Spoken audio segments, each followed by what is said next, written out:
Hi යාළුවනේ කොහොමද ඉතින් ඔයාලට අපි අද ගියා රත්නපුර දිස්ත්‍රික්කයට. බලන්නකෝ රත්නපුර දිස්ත්‍රික්කයේ කොහෙටද අපි යන්නේ කියලා. උදේ පාන්දරම ලේස්ති වෙලා ඕනේ ඉතින් අපි බස් එකේනකන් චුට්ට වෙලාවක් ඉඳලා බස් එකට නැගලා පිටත් වුණා ගමන යන්න. මේ බලන්නකෝ අපේ පැංචි ඩාන්ස් කරන විදිය. එයාට නම් හරිම සතුටුයි. හැබැයි ටික වෙලාවක් යද්දී එයා නිදි. ඉතින් අපි මුලින්ම ගියේ සමන් දේවාලයට. සමන් දේවාලයට යන අතරතුර දිගටම මල් කඩවල් තියෙනවා. අපි මලුත් අරගෙන සමන් දේවාලයට තමයි මේ යන්නේ. හරිම ලස්සන තැනක් බලන්නකෝ.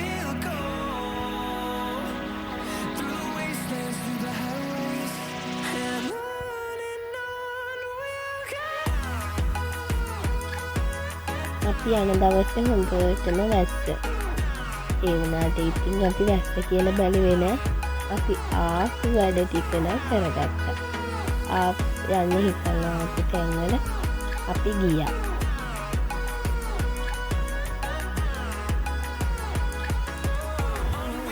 සමන් දේවාලයට ගිහිපු ගමන්ම අපිට ඇතුළට යන්න උනේ නැහැ. මොකද පූජාව තිබුණ නිසා ටික වෙලාවක් හිටියා අපි.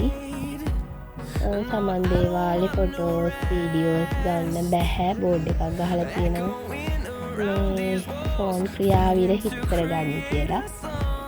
ඉතින් අපි මුලින්ම ගියා එතන හාපුතුල පත්තිනි දේවාලයට. එතන නම් චූටි වීඩියෝ එකක් ගත්තා. ඊට පස්සේ චුට්ටක් අපි ඇවිදින්න ගියා. මේ බලන්නකෝ අපේ වීඩියෝ ටිකක් තමයි මේ තියෙන්නේ. ඉතින් අපි ඊට පස්සේ සමන් දේවාලය ඇතුළට ගිහිල්ලා වැන්දලා මල් තියලා අපි ඉතින් ආන්න එන්න පිටත් වුණා. ඊට පස්සේ අපි ගියේ පුංචි දඹදිව. රත්ගඟ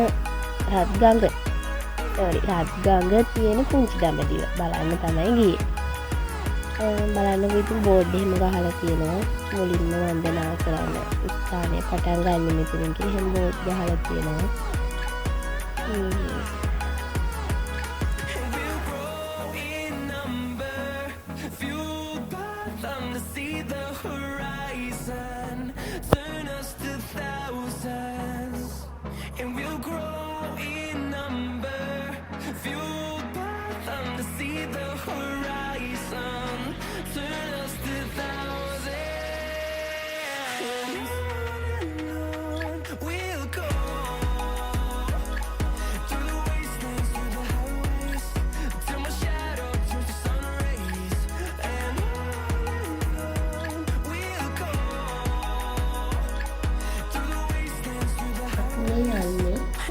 මහා ශ්‍රාවක සහ පස්තිස් බුදුරජාණන් වහන්සේලාගේ රූප එකම තැනක නිර්මාණය කරලා තියෙන තැනට මෙතන ඒ පස්තිස් බුදුරජාණන් වහන්සේලායි මේ 80 මහා ශ්‍රාවක පිරිසයි එකම තැනක නිර්මාණය කරපු නිසා තමයි විශේෂත්වයක් තියෙන්නේ.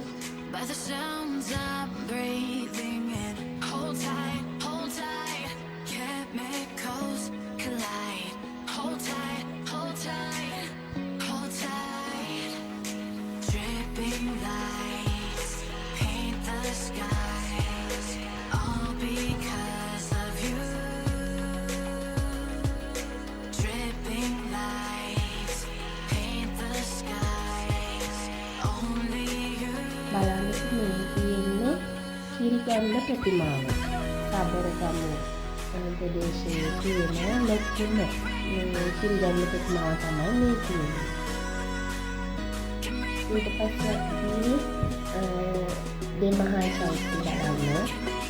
දෙමහා චෛත්‍ය කියන්නේ මහා ජලික දෙකකින් තමයි මේක තියෙන්නේ.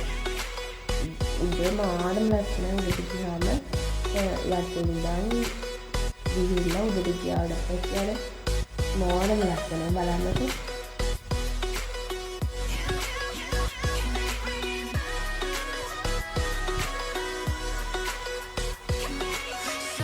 හරිම විදහයි. ඊට පස්සේ දුර්ගේශ්වරී විහාරය ඉස්සාවරුවක් තමයි තියෙන්නේ. දඹදිව තියෙන්නේ යාළුවක් තමයි මෙතන තියෙන්නේ. ඒකත් බලන්න කියලා ඇතුළට. එතන නම් මේ ටිකක් හරි දුෂ්කර ක්‍රියා ලයිට් එකක් විතරයි මේ තියෙන්නේ. බුද්ධගයාවේ ඉන්දියාවේ බුද්ධගයාවේ පිහිටලා තියෙන මේ මහ බෝධි විහාරයේ සැදයටම හදපු බුද්ධගයාවේ ආකෘතියක් තමයි මේ තියෙන්නේ. හරිම ලස්සනයි බලන්නට.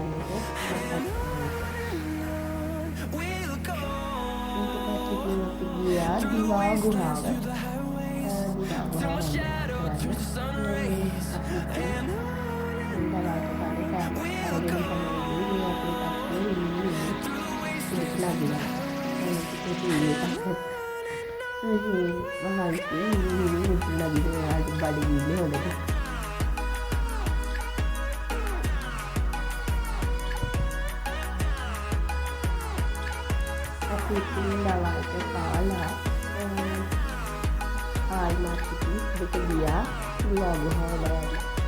ගොඩක් කට්ටිය හිටියේ නෑ. ඒ කියන්නේ අපි විතරක්ම වගේ අපේ කට්ටිය විතරක්ම වගේ තමයි හිටියේ.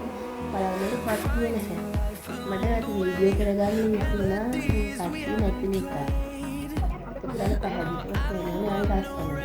කට්ටිය ගොඩාක් හිටියේ. දිවා ගුහාවේදී ඇතුලේ ෆොටෝස් වීඩියෝස් ගන්න බැහැ. පිටින් තමයි වීඩියෝ කරගත්තේ. ෆොටෝස් ගන්න දෙන්නේ නැහැ. මෙතන තියෙනවා මේ පොකුණක් වියලි දේශගුණයක් ආවොත් මේ හිමින් නැවිලි ආරගෙන ඉන්නත් ඒක හිමින් නැහැලු. ඔය තියෙන පොකුණ තමයි.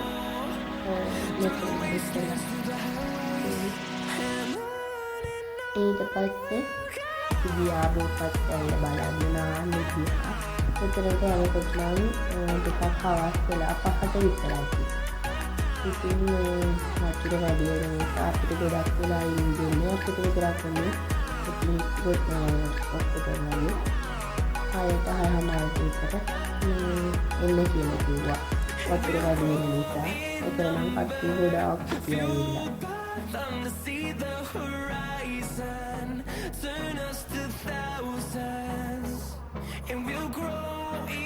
වතුර වැඩි වෙන 10ට වහින්න වතුර වැඩි වෙනවා.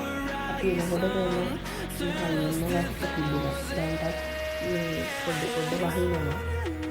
වැස්ස තිබුණා.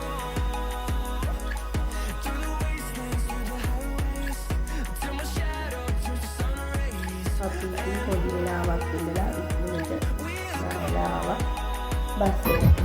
ඉතින් අපි මේ බස් එකට ඇවිල්ලා